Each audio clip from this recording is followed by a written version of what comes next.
इसलिए कथा को हमेशा पूरा सुनिएगा ताकि ज्ञान मिल सके। अगर मेरा ये कथा आपको अच्छा लगेगा तो कमेंट में लिख के जरूर भेजिएगा। चैनल को सब्सक्राइब कर लीजिएगा कि जो भी नया नया मैं कथा अपने चैनल पर डालती हूँ आप तक पहुँचता रहे। आप हमारे कथा को ऐसे ही देखते रहे, अपना प्यार देते रहे। एक गांव में एक राजा रहते थे। राजा रहते थे, राजा के बाल बच्चे नहीं थे। रानी बहुत परेशान रहती थी, दुखी रहती थी, ये सोच के कितना राजपाट धन दौलत हमारे पास है, हमारे औलाद नहीं है, तो ये धन दौलत के कौन सुख करेगा। आज राजा और हम जिंदा हैं तो देखभाल कर रहे हैं, कल को हम नहीं रहेंगे तो धन दौलत का देखभाल कौन करेगा, कौन भोगेगा, प्रजा का देखभाल कौन करेगा। एक दिन रानी ने राजा से बोली कि राजा साहब, सब चीज चर्चा में जाती हैं, महादेव से कुछ न कुछ मांगती हैं, महादेव देते हैं, क्या मैं भी चर्चा में जाके भोलेनाथ से झोली फैला के मांगू कि हमके एक औलाद दे दे। तब राजा बोले कि ठीक है जाओ, ये तो अच्छा काम है, महादेव का चर्चा भजन में जाना, पूजा पाठ करना है तो अच्छा काम है, इसमें कोई दिक्कत नहीं है, आप जाओ, मैं क्यों भला रोकूंगा। तो रानी क्या करी कि चर्चा के लिए निकली। एक गांव में चर्चा होने वाला था, वहां के लिए निकली। कुछ लेडीसें भी निकली अपने अपने घर से। कुछ दूर जाते जाते सबसे एक दूसरे से सब मिल गए।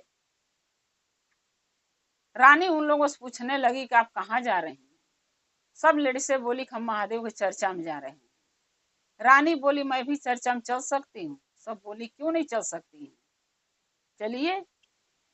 महादेव के दरबार में जो भी जाता है न ऊंच नीच वो देखते हैं, न गरीब अमीर देखते हैं, सबके एक नजर से देखते हैं, और जो मांगता है वो पाता भी है। तो रानी बोली कि जो भी मांगेंगे तो मिल जाएगा।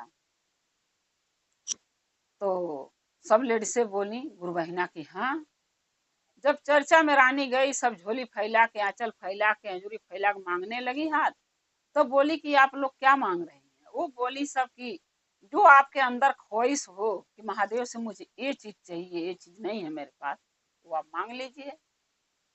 रानी आंचल फैलाई ऐसे, अब बोली कि हे भोलेनाथ, हमारे औलाद नहीं, औलाद नहीं है, आ धन दौलत गाड़ी बंगला कोठी सब है, और उस धन के भोगने वाला कोई नहीं है। क्योंकि आज हम जिंदा हैं, कल को नहीं रहेंगे, राजा भी नहीं रहेंगे, तो धन के कौन देखभाल करेगा, हमें एक औलाद दीजिए।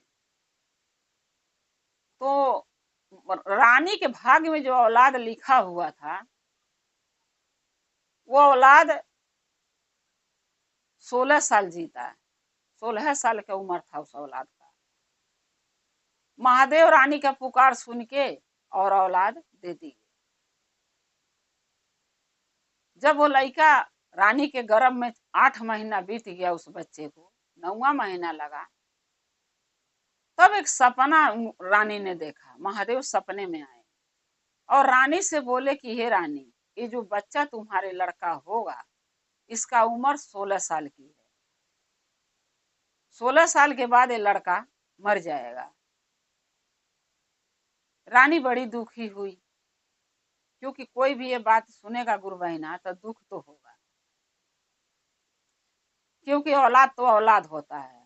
वो तो अलग बात है कि किसी को पता नहीं रहता है कि कौन कब जिएगा, कब कौन मरेगा, लेकिन जो चीज के अगर पता लग गया वो सुन के तो औरत तो ज्यादा दुखी हो जाती है, क्योंकि माँ तो माँ होती है।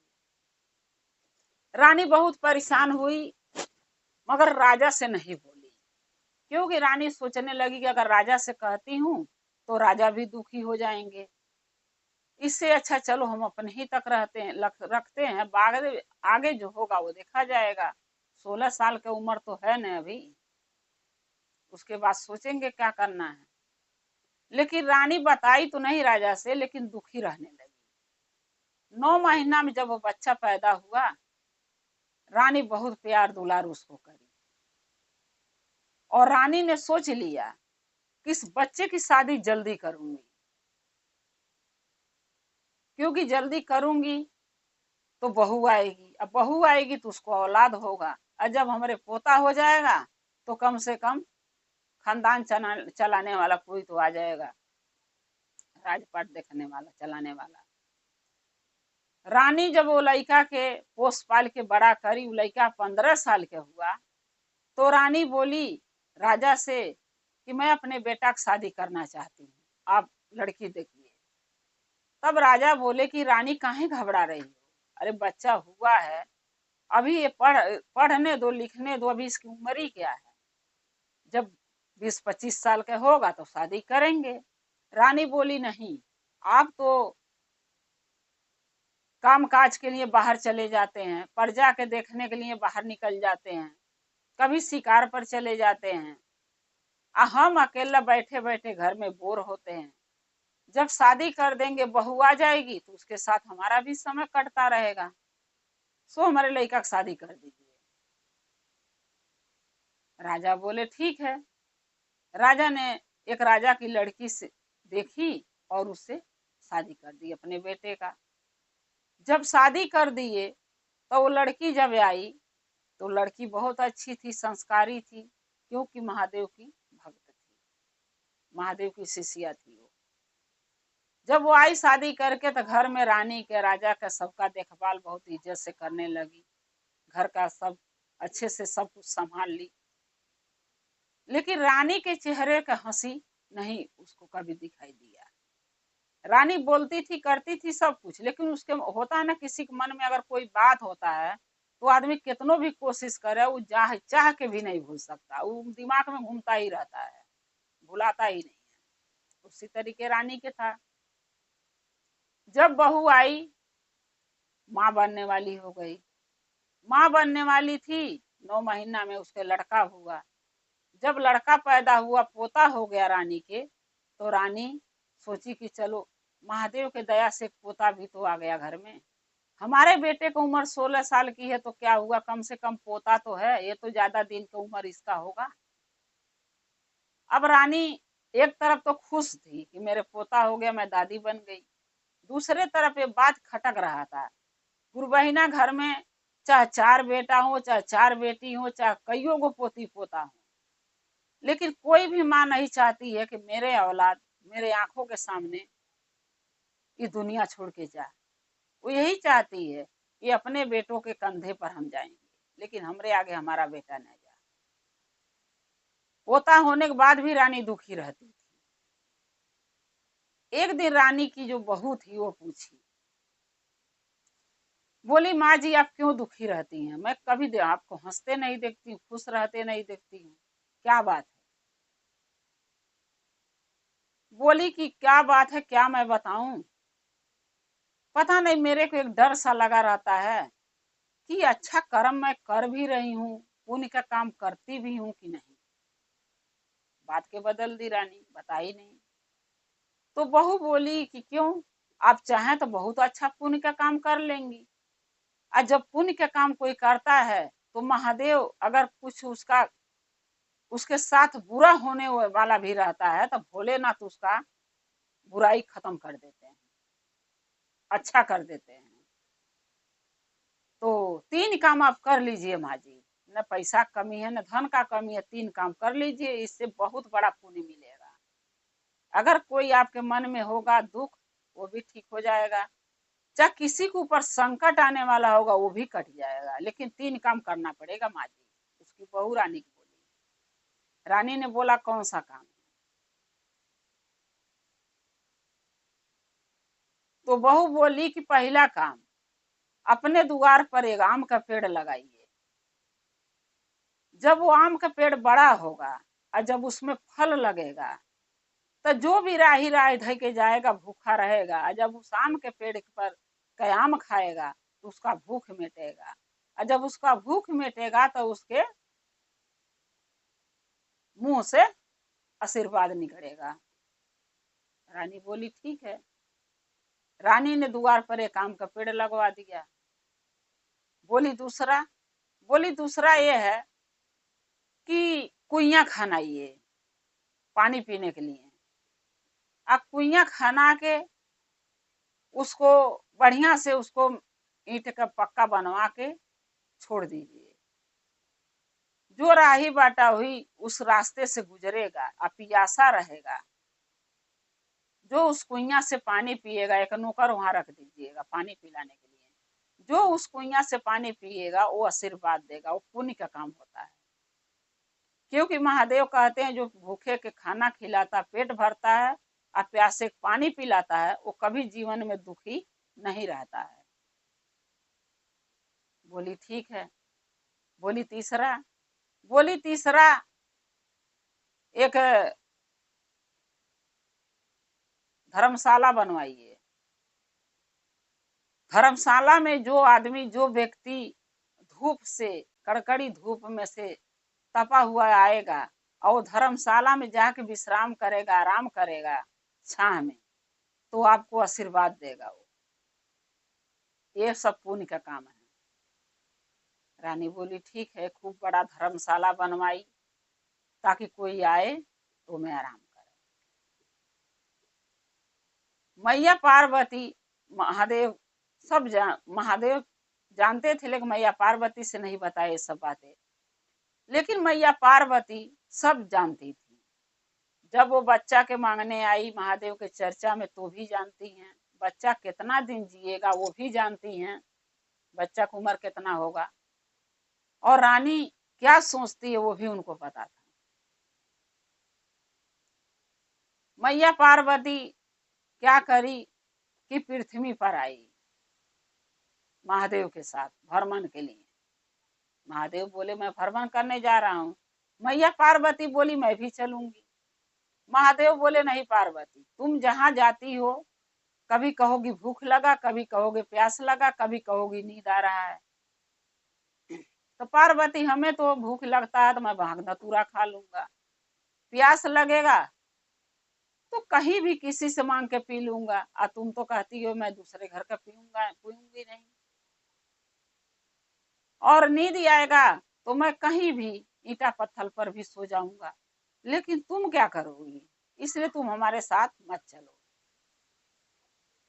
पार्वती बोली नहीं मैं भी चलूंगी, न मैं भूख लगेगा न प्यास लगेगा न मुझे नींद आएगा, मगर चलूंगी। पार्वती मैया पार्वती महादेव पृथ्वी पर भ्रमण के आए। भ्रमण करते करते जा रहे थे। जब मैया पार्वती राजा के दरवाजे तक द्वार तक पहुंची तो देखी बहुत बढ़िया बढ़िया आम का पेड़ आम फरा हुआ है, पीला पीला पका है। मैया पार्वती सोची कि चलो ये आम खाना चाहिए। तब महादेव से बोली कि हे भोलेनाथ मैं आम खा के आ रही हूँ, मुझे भूख लग गया है। महादेव बोले मैं तो बोला था कि मत चलो भूख लग जाएगा। पार्वती बोली कि हाँ भोलेनाथ आपने बोला था, लेकिन मुझे आना था इसलिए मैं आई। महादेव बोले पार्वती किसी का चीज अपने आप लेके नहीं खाना, अगर आम खाना है तो मांग के खाइएगा। वहां पर है नौकर चाकर, उनसे मांग लो। एक नौकर वहां पर रहता था कि कोई आम मांगने आए, कोई भूखा है तो उसको आम तोड़ के खिला सके, क्योंकि रानी उसको आदेश दे रखी थी। और एक नौकर कुइया पर रहता था कि कोई प्यासे आए तो पानी पिलाए। एक नौकर रख दी थी धर्मशाला में कि कोई आए विश्राम करना चाहे तो उसको बिस्तर उस्तर लगा के दे दे। पार्वती गई आम के पेड़ के लगे, देखी तो खूब फरा है। वहां एक नौकर था रानी का, बोली कि हे भाई हमके एक आम दे देते, मेरे को खुद भूख लगा, क्योंकि बूढ़े के भेष में थी। अब वो सोचा पुरनिया मनई है, अगर आम खाना चाहती हैं तो चलो एक नहीं दो दे देता हूँ। वो बोला एक नहीं दो ले लो आप, क्योंकि आप बुजुर्ग हो, आपको खिलाना मेरा धर्म है, आप खा लो। जब दो आम पार्वती खा ली तो पार्वती का भूख तो मिट गया। तब पार्वती कह रही अब तो प्यास लग गया। तब वो नौकर बोला कि आगे जाइए, एक कुइया है उसमें से पानी आप मांग के पी लेना, वहां पर एक आदमी रहता है। तो जब पार्वती आम खाई तो पार्वती के मुंह से क्या निकला कि जो ये आम का पेड़ लगाया हो उसका बेटा की उम्र 2 साल और 2 साल बढ़ गया। आम खाई, उनका भूख मिटा और आशीर्वाद दी कि जो आम का पेड़ लगाया उसके बेटे की उम्र 2 साल बढ़ गया। अब जो लड़का 16 साल का था वो 18 साल का हो गया उम्र उसका। फिर जब कुइया पर गई, बोली भैया पानी पिला दो, मुझे प्यास बहुत तेज लगी है। वहां पर जो रानी का नौकर था, पानी निकाला कुइया से, पिला दिया, प्यास बुझा पार्वती के। फिर पार्वती कह रही हैं, जो कुइया खनाया है और सबके पानी पिला के पुण्य कमा रहा है, उसका बेटा की उम्र 2 साल और बढ़ गया। अब 16 से 18 हुआ, 18 से 19, 20 हो गया, यानी रानी के बेटा की उम्र 20 साल हो गया, बढ़ गया। उसके बाद फिर पार्वती महादेव से कह रही हैं कि हे भोलेनाथ, आम भी खा ली, भूख भी मिट गया, पानी पी ली, प्यास भी मिट गया, अब हमें नींद आ रही है। तब महादेव बोले कि अब सोगी कहाँ। पार्वती बोली चलिए आगे देखते हैं, कहीं धर्मशाला जरूर मिलेगा। गई तो उसी धर्मशाला में गई, बोली हे भोलेनाथ, ये धर्मशाला है, आप तो भ्रमण करके आइए, हम थोड़े सो लेते हैं। महादेव बोले ठीक है। महादेव भ्रमण के चले गए, पार्वती सोई। जब सो के उठी तो वहां नौकर जो था रानी के, उससे बोली कि भाई हम तो अपना नींद पूरी कर लिए, अब बहुत आराम से सोए हैं, कोई दिक्कत नहीं हुई है। जो इसको बनाया है, जो धर्मशाला बनाया है, उसका बेटे का उम्र 2 साल और बढ़ गया। अब पार्वती फिर 2 साल की उम्र उसको दे दी, 2 साल फिर बढ़ गया, 20 से 22 साल का हो गया लड़का का उम्र। जब 22 साल हो गया तो ये बात रानी के नहीं पता था कि मेरे बेटा की उम्र इस कारण से बढ़ा है और पार्वती बढ़ाई है। रानी को यही पता था कि ना दिन के बाद मेरा बेटा मर जाएगा।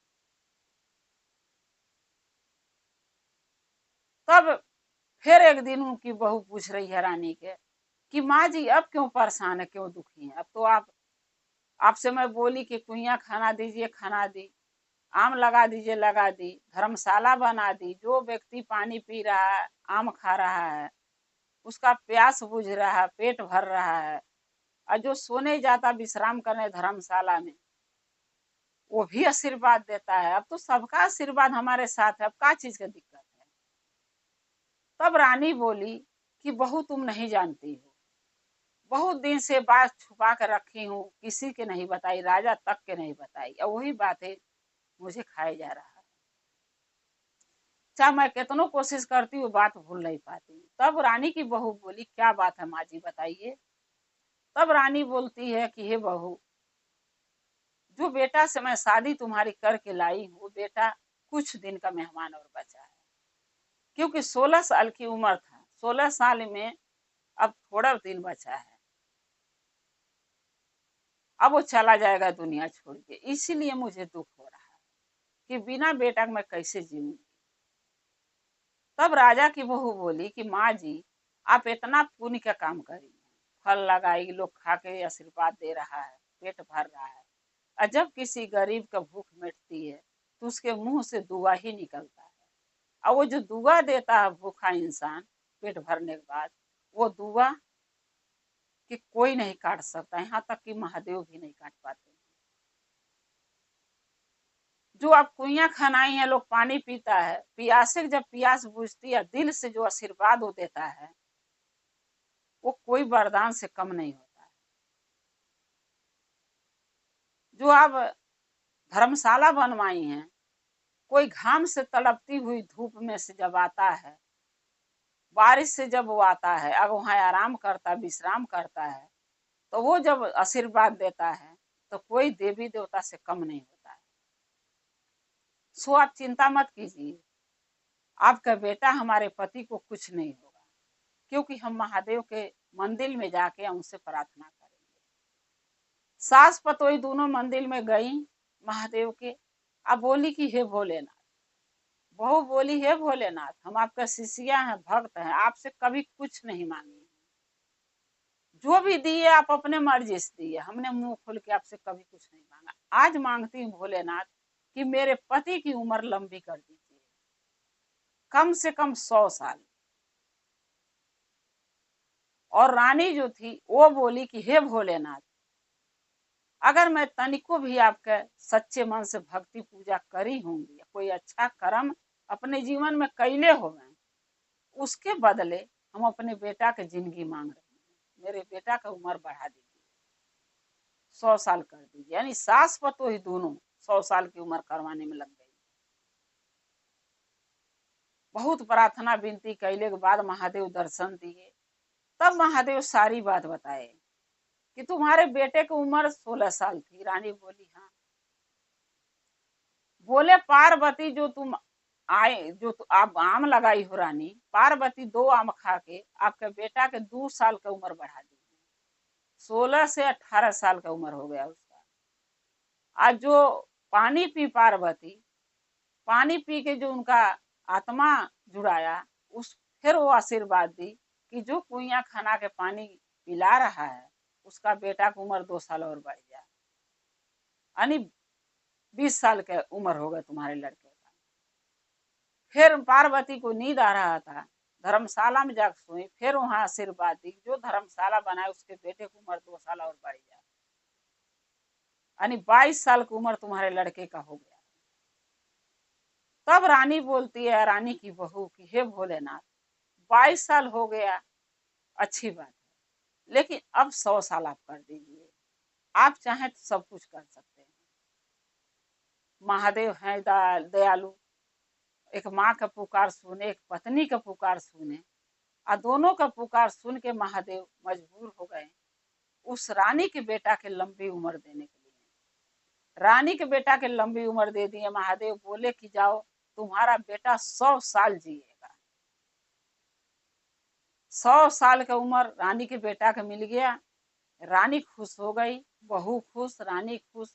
रानी राजा से सारी बात बताई, राजा भी खुश हुए। अपने बेटे से रानी बताई, बेटा भी खुश हुआ कि चलो आपके माँ के, हमारे पत्नी के कारण हमारी उम्र 100 साल तो हो गई। इसीलिए कहते हैं गुरु भाई गुरु बहना, जब इंसान सच्चा होता है, अच्छा होता है, तो महादेव उसका साथ देते हैं, उसका सहायता करते हैं। और जब वही इंसान बेईमान होता है तो महादेव भी साथ नहीं देते हैं। सो रानी सच्ची थी, उनकी भक्ति सच्ची थी, रानी की बहू सच्ची थी, उसका भक्ति सच्चा था, उसका पूजा सच्चा था। महादेव जैसे रानी के बेटा का लंबी उम्र दे दिए 100 साल का, वही सब भोलेनाथ सबके पति के लंबी उम्र दें, सबके बेटे के लंबी उम्र दें, और सबका सुहाग का, सबके बेटे का रक्षा करे भोलेनाथ। गुरु भाई गुरु बहना, अगर मेरा एक कथा आपको अच्छा लगा हो तो कमेंट में लिख के जरूर भेजिएगा। चैनल को सब्सक्राइब कर लीजिएगा। जो नया नया मैं कथा अपने चैनल पर डालती हूँ आपके पास पहुंचता रहे। आप हमारे कथा को ऐसे ही देखते रहें, अपना प्यार अपना दुलार देते रहें। हम और आप शिव परिवार से ऐसे ही जुड़े रहें। हर हर महादेव, घर घर महादेव। महादेव का दया और कृपा सभी भक्तों पर सदा बना रहे।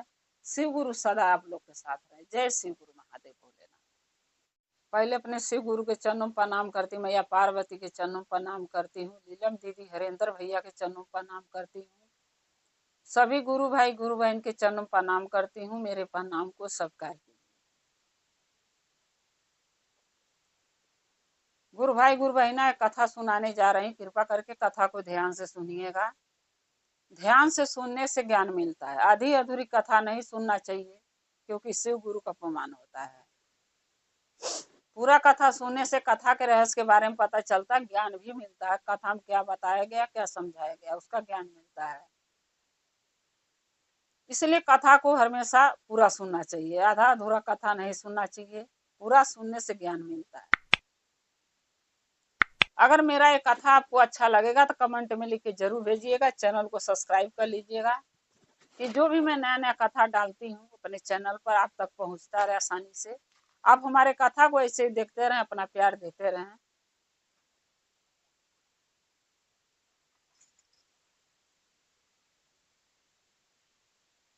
एक बूढ़ी माता थी। वो जो बूढ़ी माता थी उनके 2 बच्चे थे। महादेव की भक्त थी, शिष्या थी वो। उनके 2 बेटे थे, लेकिन देखिए 2 बेटों के रहते हुए, 2 बेटों के रहते हुए भी बूढ़ी माता एक नाग उनके जीवन का सहारा बना है। उनके 2 बेटे हैं, लेकिन फिर भी उनके जीवन का सहारा एक नाग बना है। कैसे बना, इस कथा के माध्यम से हम आपको बता रहे हैं। एक बूढ़ी माता थी, उनके 2 लड़के थे। दोनों लड़के जो हैं बहुत माँ को मानते थे, बहुत प्यार करते थे, बहुत इज्जत करते थे अपनी माँ के। यानी शिव शिष्या जो थी उनका बहुत इज्जत दोनों बेटा करते थे। जो कहती थी वो करते थे, मानते थे बात। एक भी बात अपनी माँ का टालते नहीं थे, जो वो कहती थी वो करते थे, उनकी हर बात सुनते थे।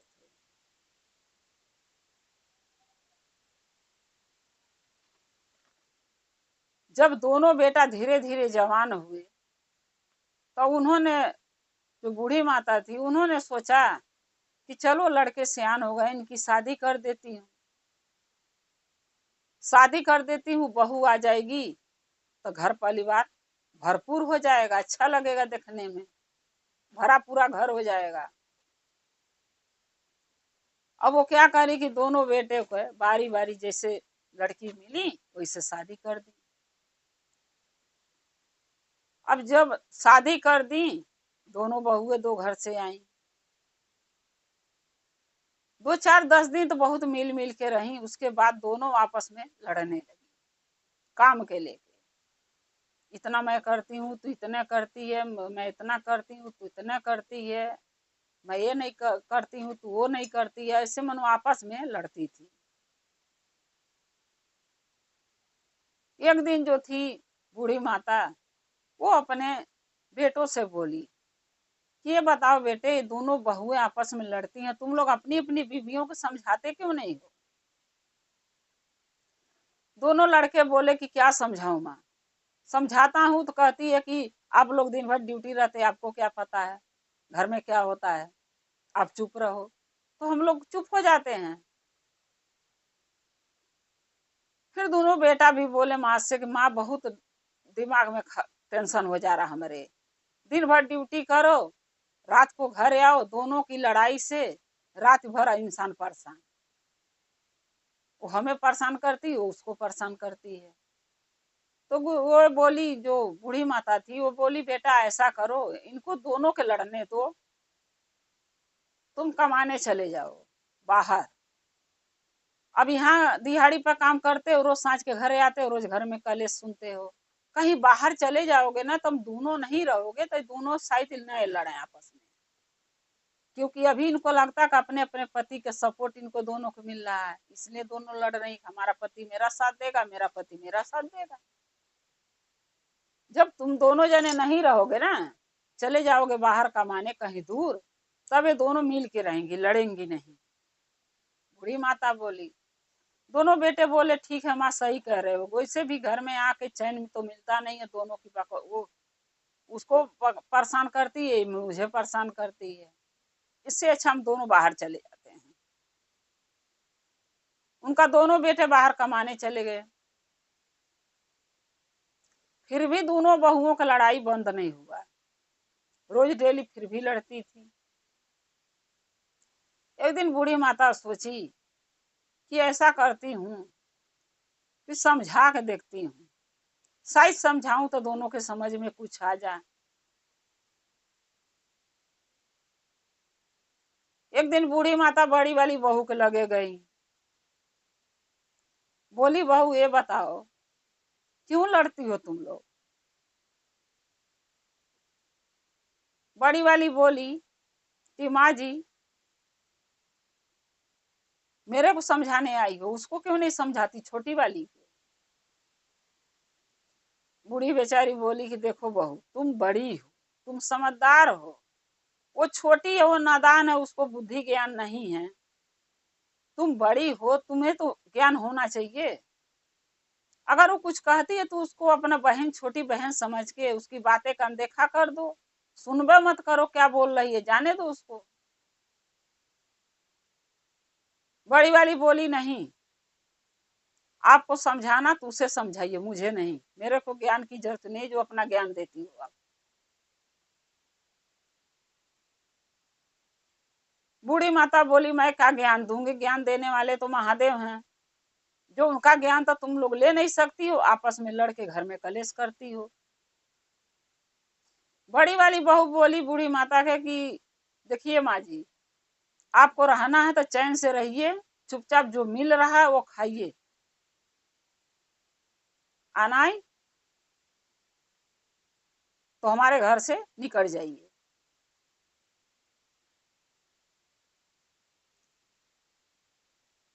अब जो है कि बेचारी सोचने लगी कि मैं क्या करूं, चुप हो गई। क्या बोलेगी, चुप ही हो गई। उसके बाद जो है कि दूसरे दिन सोची कि चलो छोटी वाली के देखते हैं।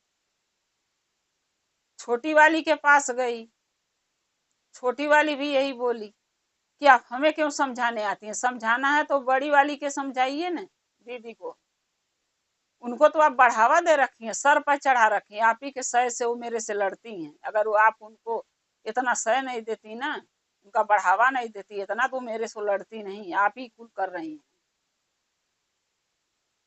बूढ़ी बेचारी बोली मैं क्या कर रही हूँ, मेरा फर्ज है दोनों को समझाना, और तुम दोनों हमारे ऊपर का इल्जाम लगा देती हो। छोटी वाली बोली देखिए माँ जी, जो मिल रहा है चुपचाप खाइए और पटाई रहिए, आपकी भलाई यही में है। जो हो रहा है उसको होने दीजिए, नहीं देख जाता है तो आप घर से बाहर चले जाइए। हम दोनों की लड़ाई आपको नहीं अच्छा लगता है तो घर से बाहर निकल जाइए। बूढ़ी बेचारी क्या करी, सोची कि दोनों के अलग कर देती, शायद अलग होके दोनों ना लड़े, दोनों के अलग कर दी। जब दोनों के अलग कर दी तो बूढ़ी माता जो थी उनके एक गाय थी, जब एक में थी तो दूध एक में रहता था। जब दोनों अलग हो गई तो दोनों बहुएं कहने लगी कि मेरे को आधा आधा दूध दोनों खम के चाहिए। वो बोली कि 5 लीटर दूध होता है तो 2.5 लीटर मुझे चाहिए, 2.5 लीटर उसको दूंगी। बूढ़ी माता बोली मैं क्या करूंगी, बोली जब जिसके में खाओगी वो देगा दूध। बोली ठीक है। बूढ़ी माता दूध जो निकालती थी 2.5 लीटर बड़ी बहू के, 2.5 लीटर छोटी बहू के दे देती थी। लेकिन अलग होने के बाद भी ये दोनों लड़ती थी, फिर भी ये दोनों के चैन नहीं था। बूढ़ी माता गुस्से में क्या करती थी, लड़ाई देखती थी तो हंसुआ लेके चली जाती थी खेत में अपना घास काटने, क्योंकि गैया जो थी उसके लिए घास से ले आना था। ऐसे करते करते कुछ दिन बीता, फिर भी इनका झगड़ा कम नहीं होता था। एक दिन बूढ़ी माता बोली कि तुम दोनों के रहना है तो चैन से घर में रहो, नहीं अपने अपने मैके चले जाओ। दिन भर तुम लोगों के कलेश से मैं परेशान। दोनों बहुएं बोली कि माँ जी रहना है तो जो दे रहा बना के खाइए और चुपचाप रहिए ना, आप घर से निकल जाइए।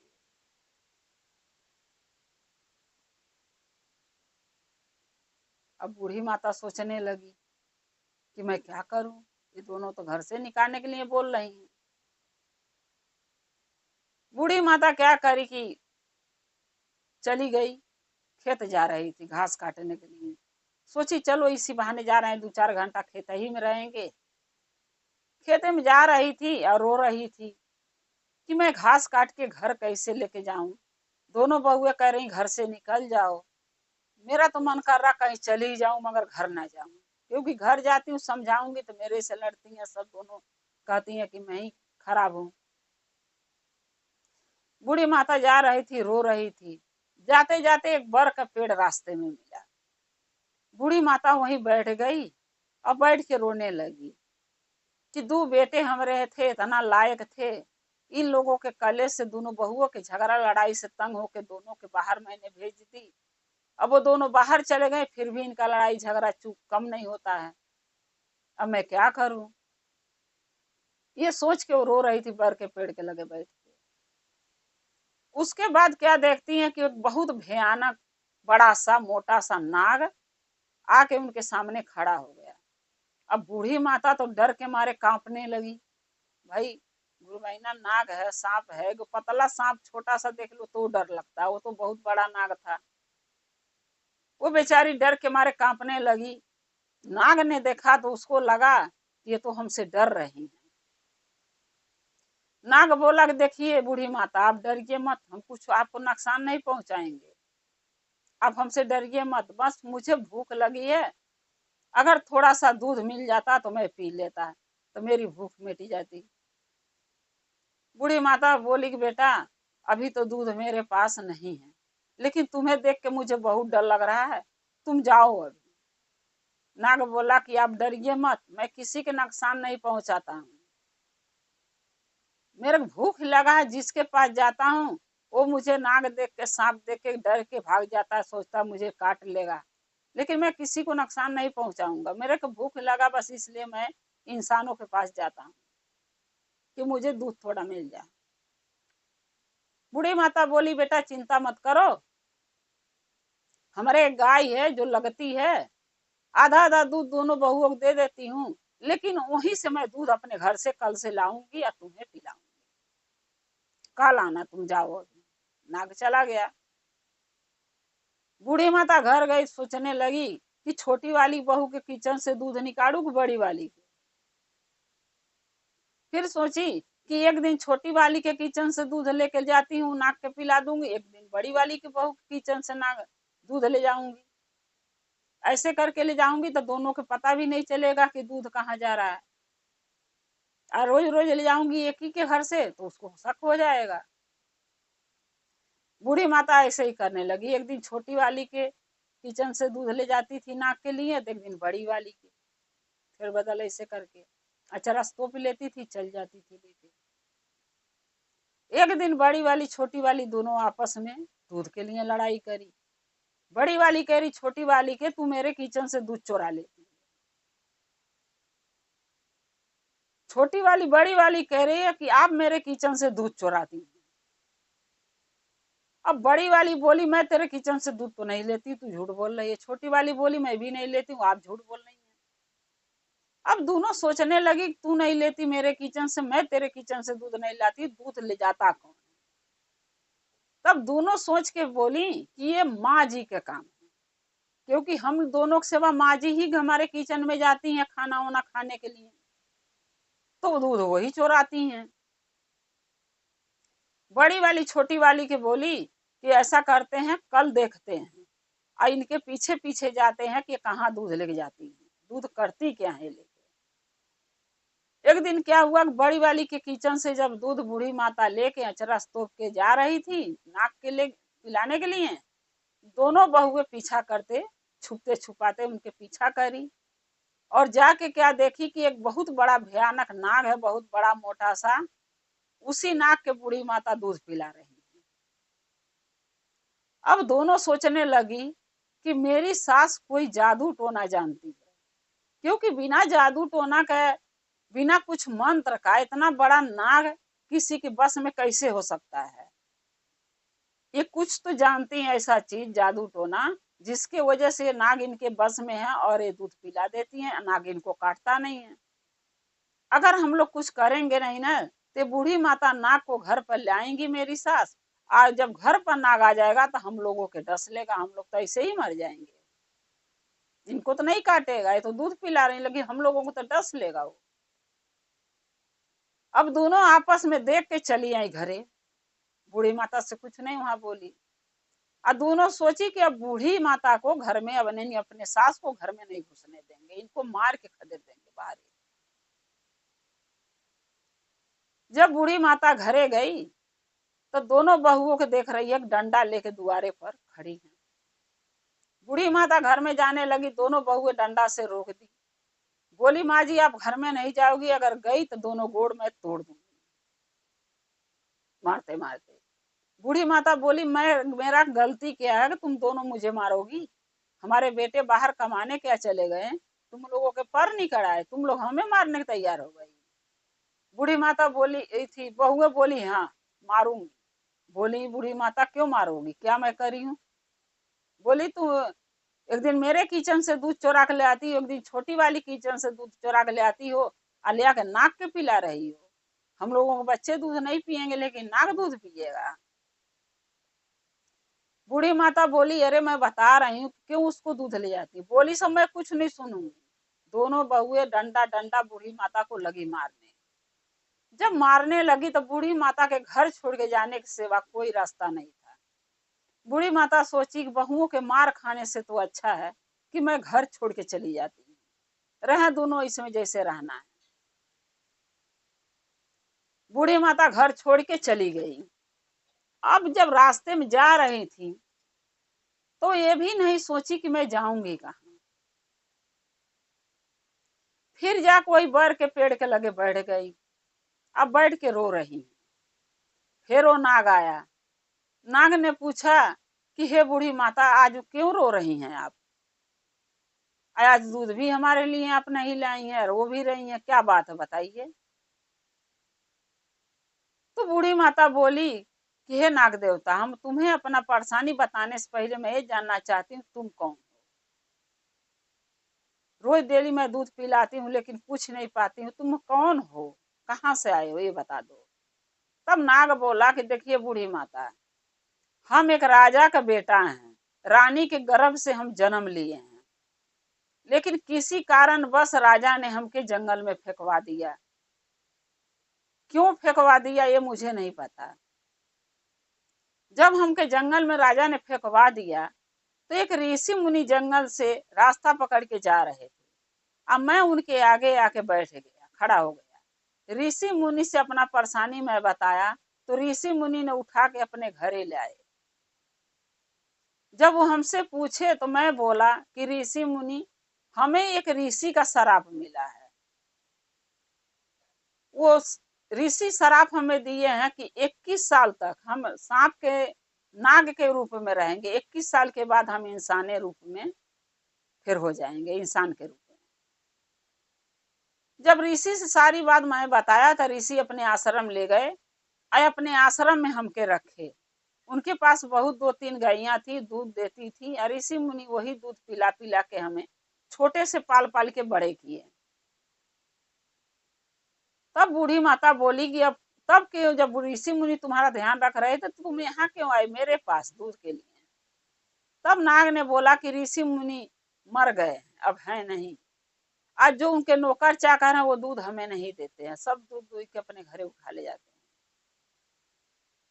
हैं। हम भूखे छपटिया रहा था, सो आप हमके मिल गई और दूध पिलाने लगी। कल आप हमारी साथ दिए हैं, आज मैं आपका साथ दूंगा। न आपके पास घर है न मेरे पास घर है, न आपके पास खाने का कोई जुगाड़ है न मेरे पास है व्यवस्था खाने का। ऐसा कीजिए कि हम दोनों ऋषि मुनि के आश्रम में जाते हैं, जहां मैं रहता था वहीं आप चलिए। आप वहीं रहना, गैया के घास काट के ला के देना, दूध निकालना, हमें पीने के देना। और उस आश्रम में अन्नपूर्णा जी के वास है। उस आश्रम में अन्नपूर्णा जी का आशीर्वाद है। उस आश्रम से कभी भी अनाज की राशन की कमी नहीं होती, हमेशा भंडार वहां भरा रहता है आश्रम में।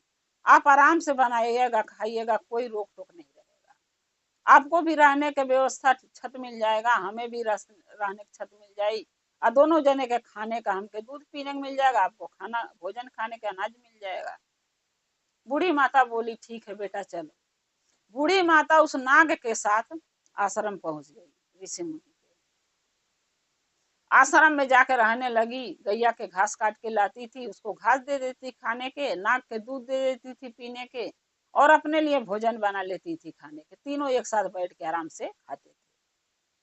अब वही उनका बूढ़ी माता का वही परिवार बन गया, गैया और नाग। ऐसे करते करते समय बीत रहा था। बूढ़ी माता के न खाने की परेशानी, न रहने की परेशानी, न कोई चीज के दुख था, सब वहां खुशी खुशी रह रही थी। एक दिन क्या हुआ, नाग गया बाहर घूमने और आया नहीं लौट के। बूढ़ी माता रात भर बैठ के अपने बेटा के जैसे लोग इंतजार करता वैसे वो नाग का इंतजार करी। जब नाग रात भर लौट के नहीं आया था, बूढ़ी माता जब सुबह हुआ तो सोची अब जा रही ढूंढने। जब ढूंढने जा रही थी तो क्या देख रही, एक नौजवान लड़का आ रहा है उधर से।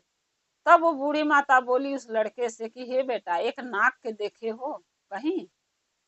तब वो लड़का बोला कि नहीं, नाग के तो नहीं देखा हूं। लेकिन आप क्यों ढूंढ रहे हैं?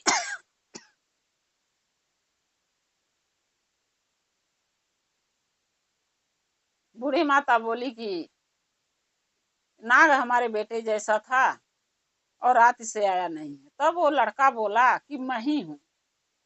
बूढ़ी माता देख के बड़े चिंता में फंस गई कि ये नाग इंसान बन गया। तो नाग बोला वो लड़का कि बूढ़ी माता आपसे मैं बोला था ना कि 21 साल का हो जाऊंगा तो मैं इंसान बन जाऊंगा। सो मैं इंसान बन गया। अब आपको कोई चिंता की सोचने की बात नहीं है, आप चिंता मत कीजिए। आपके बुढ़ापे का सहारा मैं बनूंगा, चाहे आपका कोई साथ दे ना दे, मैं आपका साथ दूंगा। बूढ़ी माता बोली ठीक है। फिर बूढ़ी माता नाग से बोली कि ये बेटा, जब तुम इंसान बन गए हो तो एक राजा का बेटा हो, तो तुम राजा के पास जाओ, क्योंकि राजा के पास जाओगे और तुम्हें पाके राजा बड़ा खुश होंगे। तब वो नाग बोला कि हे बूढ़ी माता, अगर मैं राजा के पास जाऊंगा तो राजा पाके खुश होंगे, और जिस टाइम हमें रानी ने जन्म दिया हमें, उस टाइम तो राजा हमके जंगल में फेंकवा दिए। तो आज मैं राजा के पास क्यों जाऊं? मैं नहीं जाऊंगा। जब नाग था तो जंगल में फेंक दिए, अब इंसान बन गया तो मैं उनके वारिस बनने के लिए जाऊं? मैं नहीं जाऊंगा। बूढ़ी माता बोली बेटा, तुम्हारा पिताजी एक राजा है, कोई न कोई वजह होगा तुम्हें फेंकने का, जंगल में छोड़ने का। कोई न कोई वजह से छोड़े होंगे। जब वहां चलोगे तो वजह भी पता चल जाएगा। नाग बोला कि ठीक है, लेकिन मैं अकेला नहीं जाऊंगा, आपको भी चलना पड़ेगा। बूढ़ी माता बोली ठीक है, तुम्हें अगर तुम्हारे पिताजी मिल जा, तुम्हारी माँ मिल जा, तुम्हारा अपना राजपाट मिल जा, तो हमें तुम्हारे साथ जाने में कोई दिक्कत नहीं है, चलो। बूढ़ी माता उस लड़के को लेके राजा के घर पहुंची। जब राजा के घर पहुंची तो देख रही है उस गांव में एकदम सुनसान है, कोई न हंस रहा न बोल रहा, जैसे लग रहा उस गांव में मन ही नहीं। उस गांव से रौनक चली गई। बूढ़ी माता एक आदमी मिला, उससे पूछी कि बेटा इस गांव में रौनक क्यों नहीं है? आखिर कोई बोलता नहीं है, हंसता नहीं है, क्या बात है? तब वो आदमी बोला कि क्या बताएं, इस गांव में एक राजा रहते हैं, 21 साल पहले उनके एक संतान हुआ था लड़का, और मरा हुआ था। बूढ़ी माता बोली तुम्हें कैसे पता लड़का मरा हुआ था? तो आदमी बोला कि राजा ने बताया है कि रानी के गर्भ से जो औलाद हुआ वो मरा हुआ। तब से रानी और राजा शोक में डूबे हुए हैं। जैसे लगता है कि उनके चेहरे से हंसी चली गई है। तो जब इस नगर का राजा ही नहीं खुश है तो प्रजा कैसे खुश रह सकती है? तब वो बूढ़ी माता बोली कि बेटा मैं राजा रानी से मिलना चाहती हूँ, क्या मिलवाओगे? तो वो आदमी बोला हाँ चलिए अब मैं मिलवा देता हूँ। जब वो आदमी लेके वो लड़का के और बूढ़ी माता के राजा के दरबार में गया, तो वहाँ जो सिपाही रहते थे गेट पर, उनसे बोला कि राजा से मिलने आई हैं, इनको मिलने दो। पहले तो वो सब मना किए कि नहीं मिलना नहीं है किसी के। राजा के पास सनेसा ले गया, राजा बोले कि ठीक है, जो आ रहा मिलने मिलने दो, हमसे आने दो। जब बूढ़ी माता उस लड़के को लेके गई तो राजा से सारी बात बताई कि राजा साहब ये आप ही का बेटा है। राजा मानने के बाद तैयार नहीं। राजा बोला जो हमारे, उसको राजा को पता था कि रानी के गर्भ से सांप ने नाग ने जन्म लिया, तो आदमी कैसे बन के मेरा बेटा हो जाएगा, इंसान कैसे बेटा बन जाएगा मेरा? राजा बोला ये मेरा बेटा नहीं है, लेकिन राजा सच्चाई भी नहीं बता रहे थे कि उसे किसी सबसे झूठ बोले थे कि मेरे बेटा मरा हुआ है।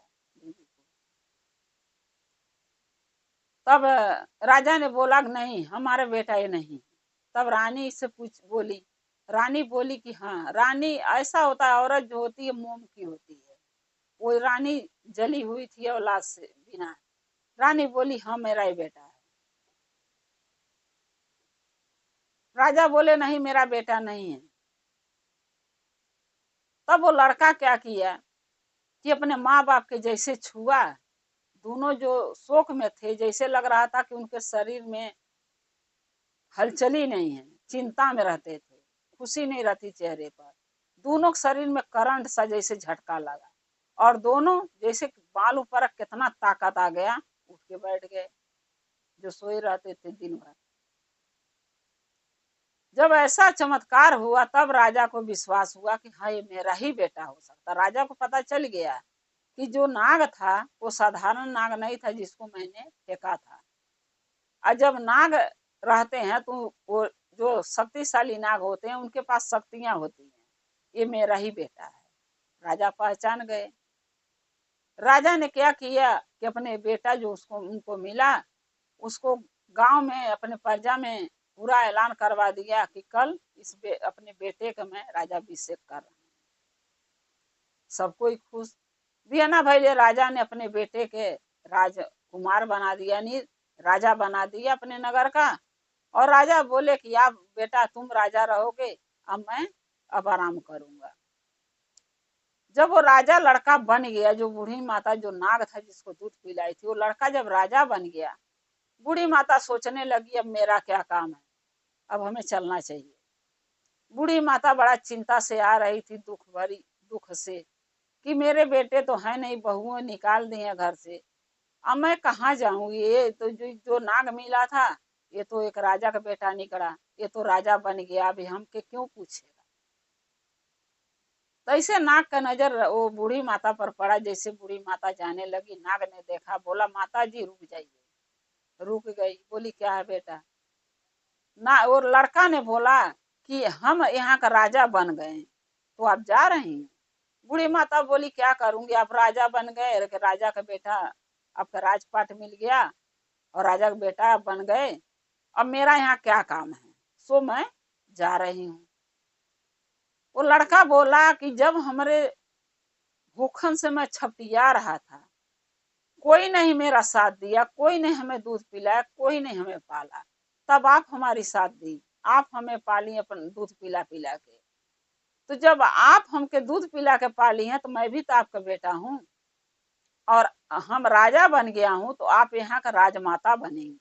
यानी अपनी माँ से भी ज्यादा ऊंचा पहदा राजमाता को दिया। बोला मैं यहाँ का राजा भले बन गया हूँ लेकिन ये नगर के आप भी राजमाता रहेंगे। वो बूढ़ी माता के वो लड़का राजमाता बना दिया, अपने राजा बन गया। राजा रानी और उनका बेटा जो राजा बना था, बूढ़ी माता, चारों हंसी खुशी एक ही घर में रहने लगे। जब कुछ दिन के बाद बूढ़ी माता के दोनों बेटे कमा के आए बाहर से, तब अपने अपने पत्नी से पूछे कि मेरी माँ कहाँ है, क्योंकि बहुत प्यार करते थे दोनों माँ से। माँ के ना पाके अपनी अपनी बीवियों से पूछे। दोनों की बीवियां बोली कि तुम्हारी माँ जादूगरनी थी, एक नाग के दूध पिला रही थी, और नाग अगर घर में लेके आ जाती तो हम लोगों को डस लेता, हम लोग मर जाते, इसलिए तुम्हारी माँ को हमने घर से निकाल दिया। दोनों लड़के बोले कि मेरी माँ ऐसा माँ किसी की नहीं होगी। मेरी माँ तो इतनी अच्छी थी कि छोटे छोटे हम लोग थे, मेरे पिताजी गुजर गए, अब मेरी माँ पोस पाल के बड़ा करी, पढ़ाई लिखाई ये लायक बनाई कि आज हम कमा के खा रहे हैं। तो उन्हें माँ के तू जादूगरनी कह रही है, खराब कह रही है, खराब मेरी माँ नहीं थी, तुम लोग गलत हो। दोनों भाई क्या किए, अपनी अपनी बीवियों के खूब मारे, और मार के बोले कि अब मैं अपनी माँ के हम दोनों खोज में जा रहा हूँ, जब तक मेरी माँ नहीं मिलेगी मैं घर नहीं आऊंगा लौट के। दोनों अपनी माँ के खोज में चले गए, पूछते पूछते गए तो एक गांव में एक आदमी से पता चला कि एक बूढ़ी माता एक राजा के घर पर रहती हैं और राज माता बन के। वो लड़का दोनों बोले कि मेरी ही माँ है। दोनों लड़का उस राजा का पता लिए उसके घर गए, जाके वहां देखे तो उनकी माँ राजमाता बनी है। वो सिंगार, वो ठाट बाट, सोने के झूले में झूल रही है बैठ के। दोनों लड़का जाकर अपनी माँ के पैरों में गिर गए, बोले माँ मेरी हम दोनों की बीवी की वजह से जो तुम्हें कष्ट हुआ तुम माफ कर दो माँ, हमारे साथ घर चलो। तब वो राजा के जो लड़का था वो बोला कि नहीं, राजमाता कहीं नहीं जाएंगी, यहीं रहेंगी। दोनों लड़के बोले ये मेरी माँ है, इनके बिना हम लोग घर भी नहीं जा सकते। तब वो लड़का बोला राजा के कि घर तुम्हें जाने कौन कह रहा, तुम लोग भी दोनों जने यहीं रहो हमारे साथ राजमहल में। दोनों लड़के बोले बूढ़ी माता के कि हम लोगों की पत्नियां घर पे हैं, अगर उनको कौन देखेगा। राजा का लड़का बोला कि जाओ अपनी अपनी बीवी बच्चों को लेके आओ, सब यहीं रहेंगे मिलजुल के। जब दोनों लड़के लेने गए अपनी अपनी बीवियों के, तो वो बोली कि ऐसा कौन सा धन तुम्हारे माँ के हाथ लग गया है कि राजमाता बन के बैठी हुई है। लड़के दोनों बोले मेरी माँ महादेव की भक्त है, और महादेव का जिस पर हाथ रहता है वो कभी दुखी नहीं रहता है। मेरी माँ के भी भाग में खुशियां था जो उसको मिल गई है।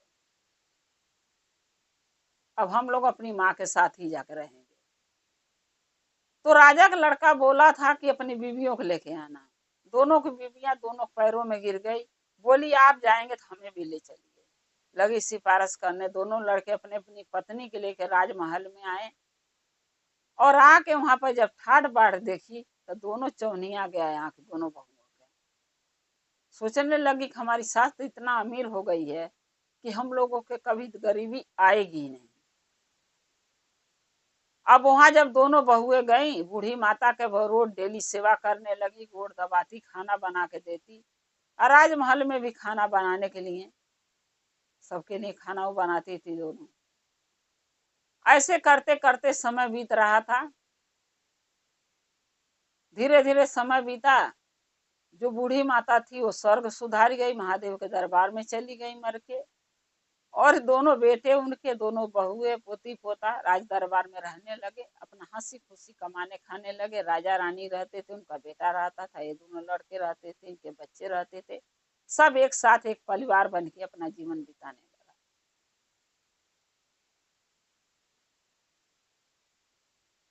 इसीलिए कहते हैं गुरु बहना कि जरूरी नहीं है कि हमारा ही बेटा है तो हमारा साथ देगा। गुरु बहिना के उनके बूढ़ी माता के दो बेटे थे, साथ कौन दिया? एक नाग ने। माँ का फर्ज कौन निभाया? एक नाग।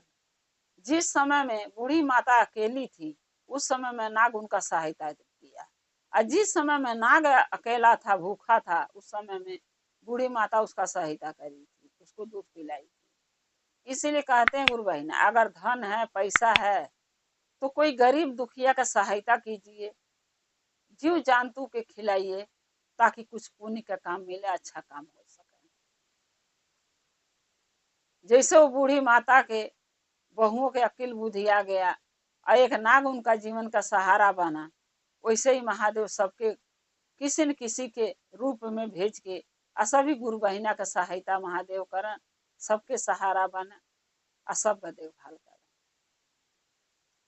गुरु भाई गुरु बहिना, अगर एक कथा मेरा अच्छा लगा होगा आपको, कमेंट में लिख के जरूर भेजिएगा। चैनल को सब्सक्राइब कर लीजिएगा कि जो नया नया कथा मैं डालती हूँ अपने चैनल पर वो आप तक पहुँचता रहे। हमारे कथा को ऐसे ही देखते रहें, अपना प्यार अपना दुलार देते रहें। हम और आप शिव परिवार से ऐसे ही जुड़े रहें। हर हर महादेव, घर घर महादेव। महादेव का दया और कृपा सभी भक्तों पर सदा बना रहे। जय शिव गुरु महादेव। पहले अपने शिव गुरु के चरणों पर प्रणाम करती, मैं पार्वती के चरणों पर प्रणाम करती हूँ। लीलम दीदी, हरेंद्र भैया के चरणों पर प्रणाम करती हूँ। सभी गुरु भाई गुरु बहन के चरणों पर प्रणाम करती, मेरे प्रणाम को स्वीकार कीजिए। गुरु भाई गुरु बहना एक कथा सुनाने जा रहे हैं, कृपा करके कथा को ध्यान से सुनिएगा। ध्यान से सुनने से ज्ञान मिलता है, आधी अधूरी कथा नहीं सुनना चाहिए, क्योंकि शिव गुरु को अपमान होता है। पूरा कथा सुनने से कथा के रहस्य के बारे में पता चलता है और ज्ञान भी मिलता है कि कथा में क्या बताया गया, क्या समझाया गया, उसका ज्ञान मिलता है। इसलिए कथा को पूरा सुनना चाहिए ताकि ज्ञान मिल सके। अगर मेरा कथा आपको अच्छा लगेगा तो कमेंट में लिख के जरूर भेजिएगा। चैनल को सब्सक्राइब कर लीजिएगा। जो भी मैं नया नया कथा अपने चैनल पर डालती हूँ आपके तक आसानी से पहुँचता रहे। हमारे कथा को ऐसे देखते रहें, अपना प्यार देते रहें।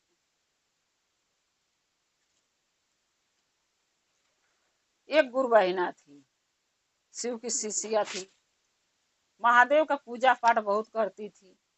जब वो मंदिर जाती थी तो घी का दिया, सारे देवी देवता का लगे घी का दिया जलाती थी। चर्चा में जाती थी तो पर प्रसाद ले जाती थी चढ़ाने के लिए।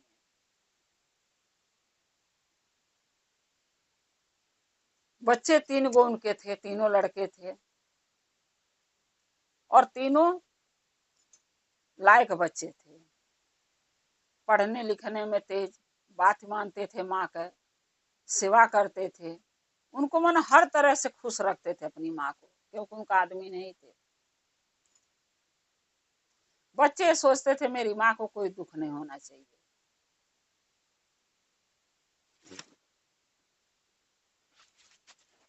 धीरे धीरे वो तीनों लड़के जब बड़े हुए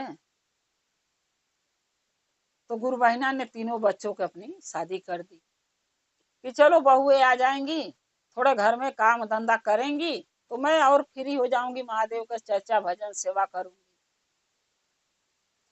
तीनों बेटों की शादी कर दी, तीनों बहुएं आ गई। तीनों बहुएं आई तो वो तो महादेव की शिष्या थी नहीं, इनके पास तो ज्ञान था नहीं, लेकिन सास का पूजा पाठ करना उनको बहुत खलता था। तीनों कहती थी कि सास हमारी घी के दिया मंदिर में जराती है, सारे देवी देवता के लगे रोज डेली लिया जरा रही है, ये बेकार का ही खर्चा है ना, अगर ये पैसा बचता तो हम लोगों के काम देता, लेकिन मेरी सास खाली घर बर्बाद कर रही है। चर्चा में जाती पर प्रसाद फल ले जाती थी, उसके लिए सब बोलती थी इतना इतना फल ले जाती है, इतना ना पैसा खर्चा करती है, पैसा रहता तो घर में साग सब्जी आता।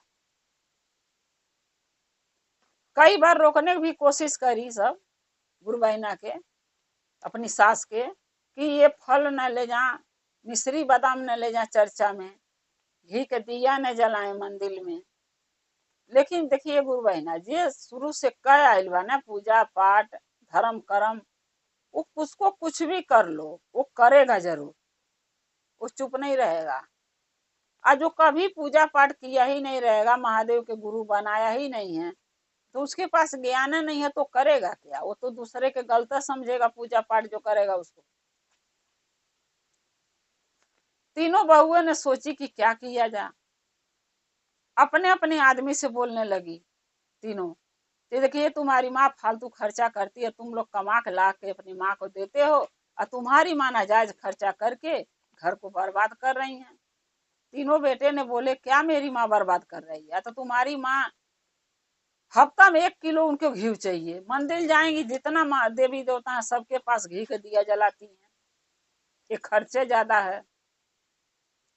चर्चा में रोज दिन जाती हैं, फल ले जाएंगी, कभी मिश्री बादाम मेवा ले जाएंगी, तो ये खर्चे तो है, अगर ये पैसा बचता तो कोई काम होता। तीनों लड़के बोले कि देखो मैं बचपन से अपनी माँ को देखता हूँ ये सब करते हुए, जब मेरी माँ अकेली हम लोग के पोसी पाली तब भी ये करती थी, ये ना चढ़ाती करती थी। आज तो हम लोग कमा रहे हैं, तो आज सब पैसा 3 जगह से आ रहा, तीनों भाई कमा दे रहे हैं, क्या चीज की दुख है। तीनों बहुएं बोली कि नहीं, तीनों की पत्नी बोली नहीं ये नहीं ऐसा होगा। तीनों लड़के बोले क्यों नहीं होगा, करेगी मेरी माँ जो उसको पूजा पाठ करना है। तीनों बहुएं ने जान गई कि मैं हम लोगों की पति तो हमारे सुनेंगे नहीं, कोई ऐसी बहाना बनाओ जो हमारे बातों में तीनों आ जाए, हम लोगों के अपने अपने पति। तीनों आपस में विचार करी कि अपने अपने पति से झूठ बोल के ऐसी बात करेंगे ताकि मेरी सास हम लोगों से अलग हो जाए। अब बड़ी वाली जो है अपने पति से बोली रात में एक दिन कि देखिए ना एक बात कहती हूँ सुनेंगे, बोला सुन बोल क्या बात करना है। उसका पति बोला, बोली देखिए हम बड़े हैं, हमारे बच्चे बड़े हो गए हैं, कुछ दिन में शादी करना पड़ेगा, आप घर में सबसे बड़े हैं, सबसे ज्यादा कमाते हैं, कमा के ले आके माँ जी के देते हैं, माँ नाजायज खर्चा भी कर रही हैं, असम में खर्चा में खत्म हो जा रहा खिलाने पिलाने में। अगर हम अलग हो जाते तो पैसे दो हम रहते, दो हमारे बच्चे रहते, 4 ही आदमी खर्चा होता ना, बाकी पैसे तो बचता, तो हम सेविंग करके पैसा रखते, तो कल को हमारे दोनों बच्चे जब सयान होंगे तो उनके शादी में काम आता। बड़ा वाला लड़का भी गुरु बहिना का अपनी बीवी की बात मान गया कि मेरी बीवी सही कह रही है, बचाने कह रही तो सही है। बोला ठीक है अलग हो जाएंगे। मझली बोली अपने पति से, तो वो भी बोला कि किस लिए अलग होगी, एक ही में रहेंगे। बोली देखिए एक बात कहती हूँ ध्यान से सुनो। बोला बोल।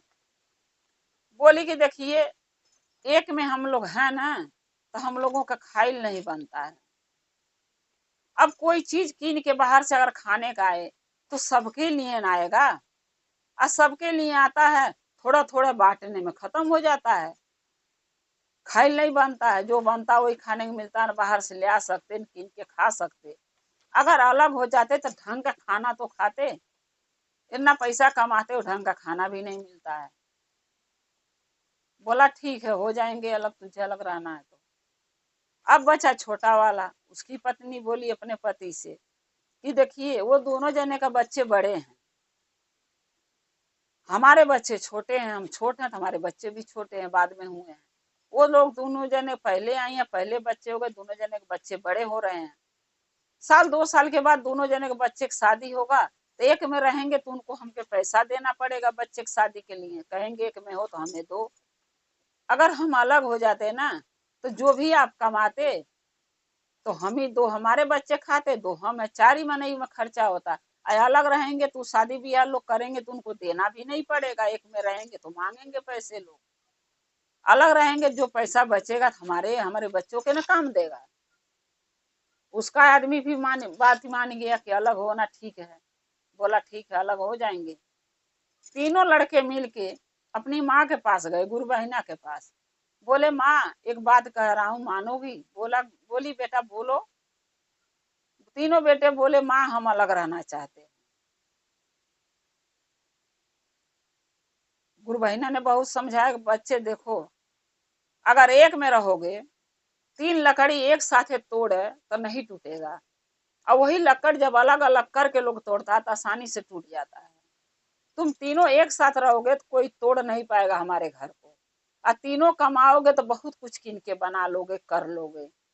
अलग होने के बाद इंसान बिखर जाता है, अकेला पड़ जाता है, फिर वो कितना साल में कमाएगा तो कब कीनेगा तो कब बनाएगा।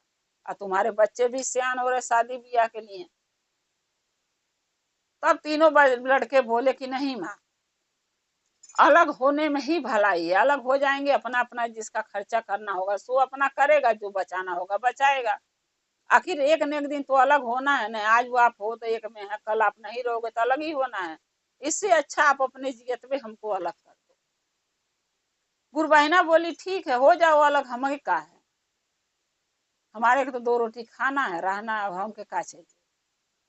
तीनों लड़के पंच बिटोरे, पंच आया, पंचायत हुआ, प्रधान आए। अब सब पंच पूछने लगे कि बेचारी माँ तुम्हारी किसके में रहेगी, कौन अपने में रख रहा है। तीनों बहुएं ने पहले अपने अपने पति से बोल दी थी कि जो भी पंच पूछेंगे आप लोग नहीं बोलना, हम लोग बोलेंगे। इतनी बीवी की बात वो तीनों मानने लगे थे कि जो बीवी कही वही सुने। पंच पूछने लगा तीनों बेटों से कि माँ के कौन रख रहा है अपने में। तीनों बेटे नहीं बोले, जैसे जुबान पर ताला लग जा। तीनों बहुएं ने क्या बोली कि मैं इनको अपने में नहीं रख सकती, ये हमसे अलग रहे, अपना अलग बनाए अलग खाएं। पंच ने बोला कि बुढ़ापे में अलग कैसे बना खाएंगी। तीनों बहुएं बोली अरे जब तक ठीक रहेंगी बनाएंगी, जब जांगर थकेगा नहीं, दुख बीमारी कोई परेशानी पड़ेगा तो हम लोग बना खिला देंगे। पंच भी सोचा कि चलो ठीक है, जब जांगर बना खाएगी, दुख परेशानी है तो बहुएं तो देखबे करेंगी। अब बहुएं तो झूठ बोली। अब जब सामान बखरा लगने लगा तो तीनों बहुएं बोली कि भाई हम तीनों के ज्यादा चाहिए, क्योंकि बच्चे हैं हम लोग भी हैं। अब मम्मी जी तो अकेली हैं, इनको थोड़ा दे दीजिए, क्या करेंगी ज्यादा लेके। अगर खेत दिया गया तो ये बुढ़ापे में खेती तो कर नहीं पाएंगी, तो खेती हम तीनों में बांट दीजिए। सब पंच बोले कि बूढ़ी माता फिर खाएंगी क्या। बहुए ने बोली कि 8 दिन हम खुराक इनको देंगे, 8 दिन वो देगी, 8 दिन वो देगी, ऐसे ऐसे करके इनका खुराक ही मिलता रहेगा, इनको खेती करने की क्या जरूरत है, बुढ़ापे में कहाँ कर पाएंगे। तीनों बहुए ने खेत भी बराबर आधे आधे बांट के ले ली, 3 हिस्सा में घर भी ले ली। अब बूढ़ी माता के एक झोपड़ी दे दी रहने के। बूढ़ी माता के गांव के बाहर, गांव में लोगों के बहुत से ऐसी जगह होती है थोड़ा गांव के बाहर खेत रहता है, जमीन रहती है, आबादी आबादी। एक आबादी था, उसी आबादी में जमीन मिला था वो लोगों के। बूढ़ी माता को वही आबादी में एक मड़ई डाल के तीनों बेटे ने रख दिया। बूढ़ी माता मड़ई में रहने लगी या सोचने लगी कि क्या खाऊंगी, कैसे रहूंगी। बूढ़ी माता रोज रोती थी मड़ई में, कोई देता था तो खा लेती थी, नहीं तो भूखे रोती थी। एक दिन मैया पार्वती महादेव कैलाश पर बैठे थे। मैया पार्वती महादेव से बोली कि हे भोलेनाथ, आपकी शिष्या इतना दुख में, इतना कष्ट में है, आप क्यों नहीं उनका सुनते हैं। महादेव बोले कि देखो पार्वती, सबको अपने अपने कर्मों का सजाई मिलता है। ये हमारी जो शिष्या है, जरूर पिछले जन्म में कोई ऐसा बुरा कर्म करी है जो इस जन्म में इसके तीनों बेटे ने घर से निकाल दिया, अलगा कर दिया और इसको एक झोपड़ी में रख दिए लाके। इनका अपने कर्मों का सजाई है जो ये भोग रहे हैं। तब पार्वती कहती है कि हे भोलेनाथ, अगर आप इनका सहायता नहीं करेंगे तो आप पर से आपके भक्तों का भरोसा उठ जाएगा, क्योंकि ये रो रो आप ही को पुकार रही है कि हे भोलेनाथ हमारी सहायता कीजिए, हे महादेव सहायता कीजिए, हे शिव गुरु हमारा सहायता कीजिए, हम कहाँ से खाएं कैसे रहें। तो अगर आप सहायता नहीं करेंगी तो करेंगे आप तो सारे भक्तों का विश्वास आप पर से उठ जाएगा, आप पर कोई भरोसा नहीं करेगा, कोई विश्वास नहीं आपका करेगा। तब महादेव बोले कि ठीक कह रही हो पार्वती, उनके कर्म में क्या लिखा क्या नहीं, लेकिन हम उनका सहायता तो थोड़े अनाज पानी खाना पीना दे के कर ही सकते हैं। पार्वती बोली तो भोलेनाथ ताक क्यों रहे, जाइए करिए सहायता। महादेव बोले ठीक है। पार्वती से बोल के महादेव धरती पर चले आए, एक लड़के का भेष धारण करके, लड़के का भेष धारण करके आए। अब वो जो गुरु बहिना थी, जब आए तो उनके लिए खाना पीना राशन पानी साग सब्जी लेके आए। बोले हे माता जी ये सामान आप रख लीजिए, अपने खाने पीने में इस्तेमाल करना। तब गुरु बहिना बोल रही हैं कि हे बेटा तुम कौन हो, मैं तो किसी से सहायता नहीं मांगी, मैं तो महादेव से सहायता मांग रही थी, प्रार्थना कर रही थी, लेकिन आप कौन हो, आप क्यों हमारी सहायता कर रहे हैं। तब वो लड़का बोला कि मैं इंसानियत के नाते सहायता कर रहा हूँ। तब वो गुरु बहिना बोली बेटा तुम्हारा नाम क्या है ये बताओ। तब वो लड़का वो नाम अपना बताया कि मेरा नाम भोला है। बोली कौन भेजा है, आप क्यों आए हो मेरे पास सहायता के लिए। तब वो लड़का बोला कि मैं आपके मैके से आया हूँ, यानी नैहर से। तब बूढ़ी माँ वो गुरु बहिना बोली कि ये बेटा हमारे नैहर से कोई होता तो मैं पहचानती, लेकिन तुम तो मेरे मैके का नहीं लग रहे हो। तब वो लड़का बोला कि हे बूढ़ी माता, जब आप वहां जाती आती थी तब मेरा जन्म नहीं हुआ था, तो आप हमें कैसे जानोगी। तब बूढ़ी माता बोल रही हैं कि आप किसके बेटे हैं मैके से आए हैं ये बताइए पहले। तब वो बोला लड़का कि मैं आपका भतीजा का लड़का हूँ। तब बूढ़ी माता बोली कि हाँ काफी दिन हो गया मुझे मैके गए, इसलिए मैं तुम हुए हो तब से मैं लग रहा गई नहीं हूँ, क्योंकि जब मेरे माँ बाप जिंदा थे तो जाती थी, भाई भौजाई जिंदा थे बुलाते थे जाती थी, और जब से मेरे भाई भौजाई भी गुजर गए तब से कोई बुलाता ही नहीं है, इसलिए मैं जाती नहीं हूँ, काफी साल हो गए नैहर गई ले। सही बात है, हो सके मेरे भतीजा का तुम लड़के हो। तो भोला ने बोला हाँ मैं आपको भतीजा का ही लड़का हूँ। गुरु बहिना बोली ठीक है हमारे पास बैठिए, अभी भोजन बनाएंगे तब आप खाना। गुरु बहिना भोजन वोजन बनाई और उनको खिलाई। फिर जब वो जाने लगा लड़का तब बोला कि हे बूढ़ी माता, मैं रोज दिन आपके पास राशन पताई लेके आऊंगा साग सब्जी, आपको कोई चीज की कमी होगी तो आप हमें बता देना। बूढ़ी माता बोली ठीक है। वो जो महादेव थे जो लड़का भेष धई के धरती पर आए थे बूढ़ी माता कनी अपने शिष्य की सहायता करने, वो रोज डेली आने लगे। रोज डेली आते थे, मिश्री किशमिश बादाम ले आके दे दिए पूजा करने के लिए, घी ले आके दे दिए 4-5 किलो किलो तुम पूजा करना दिया जलाना। बूढ़ी माता के जो चीज चाहिए खाने पीने के रहने का सब कुछ हो गया, पूजा पाठ का सामान मिल गया।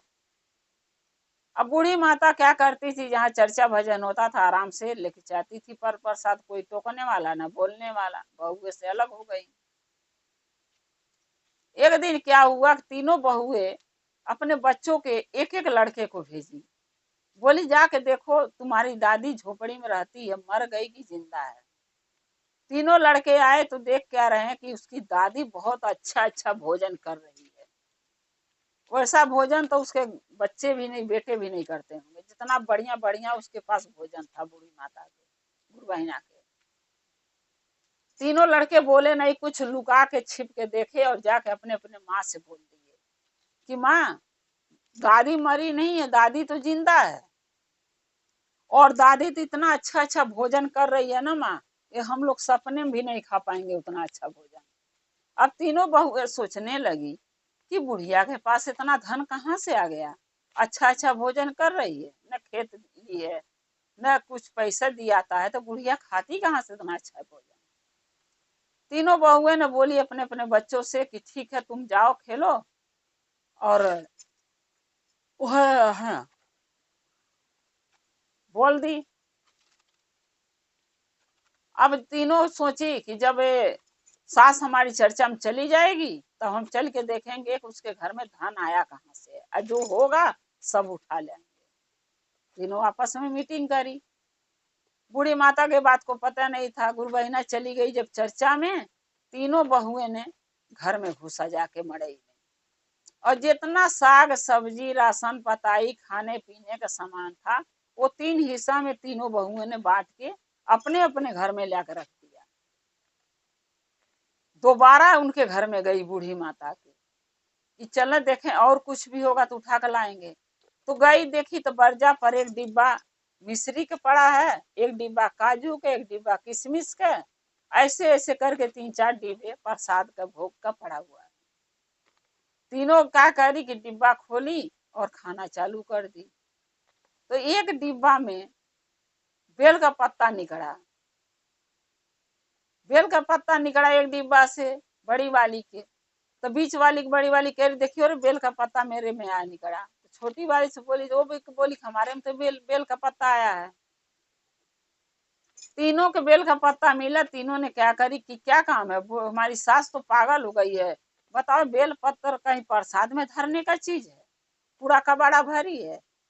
क्या करी, तीनों मिल के जो है बेल पत्र को नाली में डाल दी, नाली में डाल दी, और जो किशमिश काजू था उसको उठा उठा खाने लगी, यानी जुठिया कर दी पूरा डिब्बा।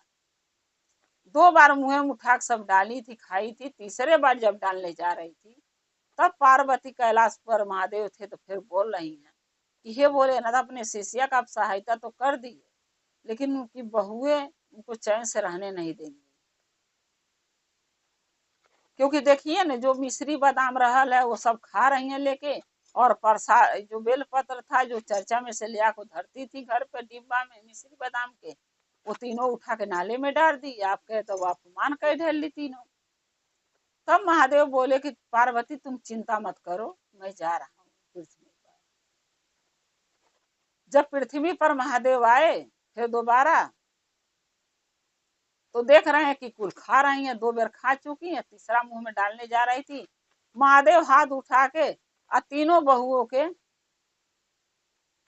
बकरी बना दिए। जब बकरी बना दिए तो भैं भैं दुआरी पर कर रही हैं। अब जो राधा के आ रहा जा रहा उस बकरी को भगा रहा तीनों के, और दोनों लड़के उसके छुप के देख रहे हैं। बोली तो घरे रहने के, लेकिन तीनों बच्चे चले गए माँ के पीछे पीछे अपने, वो छुप के देख रहे हैं सब। अब बकरी जो बन गई है लोग भैं भैं कर रही हैं। अब जब गुरु बहिना लोग खदे रहे, भाग नहीं रही है, घूम के आके वहीं खड़ी हो जा रही है। मनई भी थक गए, बोले जाने दो, जब ये गुरु बहिना आएंगी तो अपना भगाएंगी। जब वो चर्चा में से आई तो देख रही हैं गुरु बहिना के उनके दुआरी पर 3 गो बकरी भैं भैं कर रही हैं।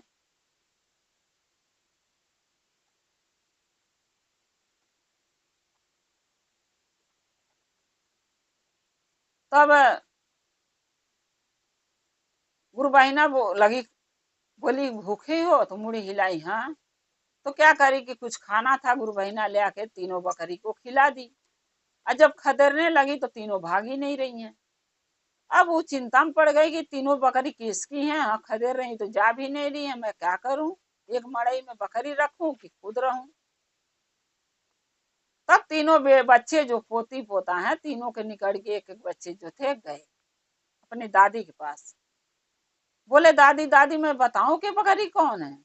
अब गुरु बहिना बोली हाँ बेटा बताए बकरी कौन है, किसकी बकरी है।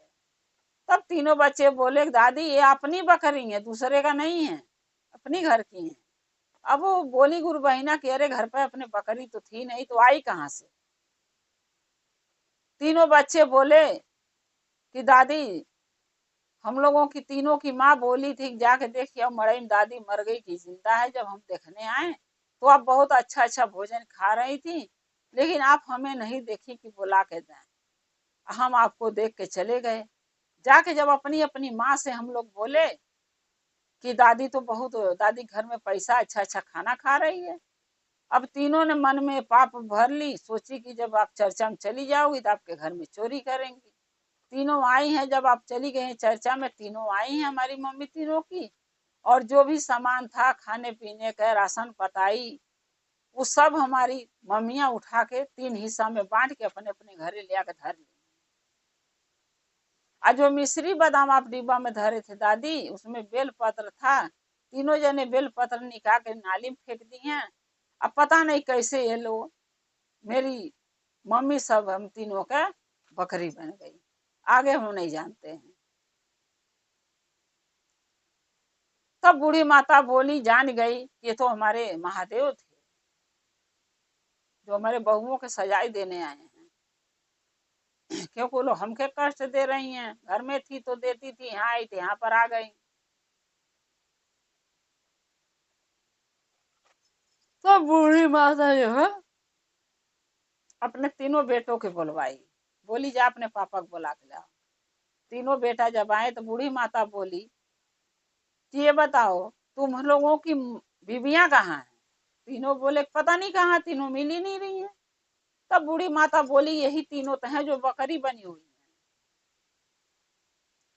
अब तीनों लड़का टेंशन में, जब हम लोग के बीबियां बकरी बन गई हैं तो हम लोग क्या करेंगे इनको ले जाके।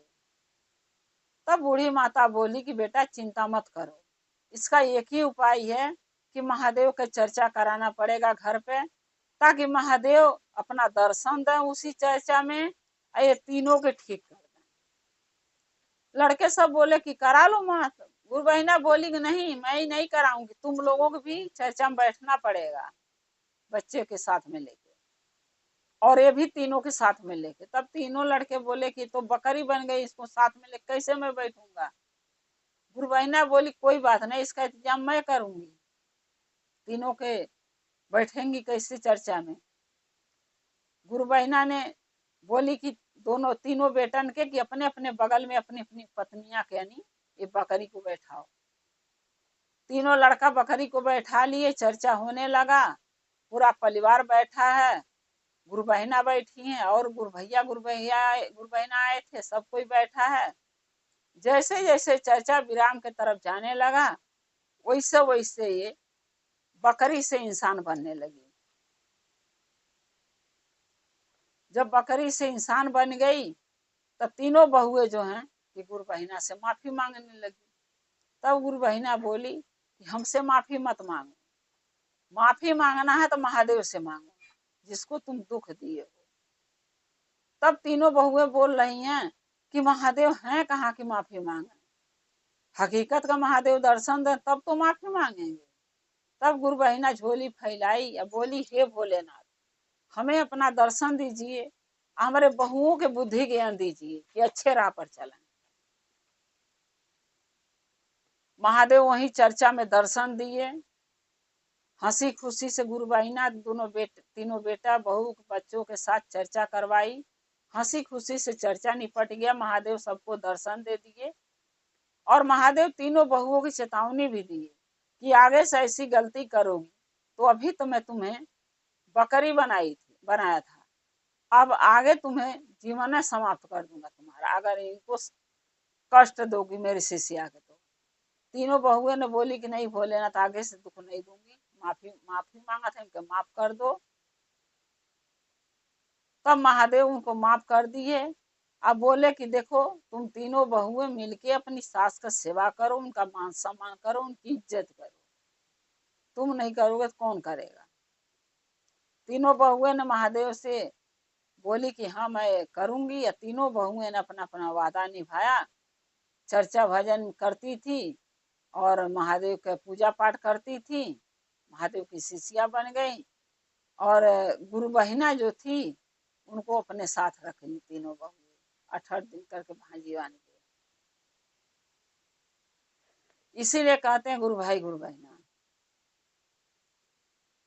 कि भगवान के घर में देर है अंधेर नहीं। जब महादेव के शिष्या पर कोई कष्ट शिष्या देता है, दुख देता है, चाहे मंदिर हुआ चाहे मस्जिद हुआ, आने जाने से रोकता है, ये सबसे बड़ा गुनाह है।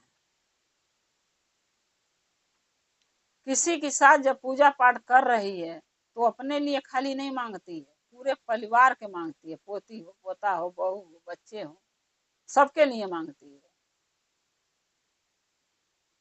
तो आप लोग सहयोग दीजिए अपने अपने सास के, ताकि वो पूजा आपके लिए भी करें।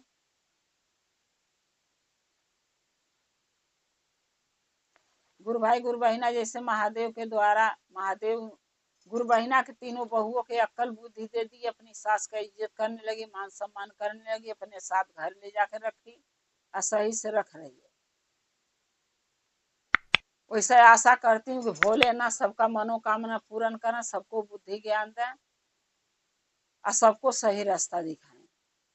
गुरु भाई गुरु बहिना, अगर मेरा ये कथा आपको अच्छा लगा होगा तो कमेंट में लिख के जरूर भेजिएगा। चैनल को सब्सक्राइब कर लीजिएगा। जो भी मैं नया नया कथा डालती हूँ अपने चैनल पर आप तक पहुंचता रहे। आप हमारे कथा को ऐसे ही देखते रहें, अपना प्यार देते रहें। हम और आप शिव परिवार से ऐसे ही जुड़े रहें। हर हर महादेव, घर घर महादेव। महादेव का दया और कृपा सभी भक्तों पर सदा बना रहे। शिव गुरु सदा साथ रहे। जय शिव गुरु महादेव।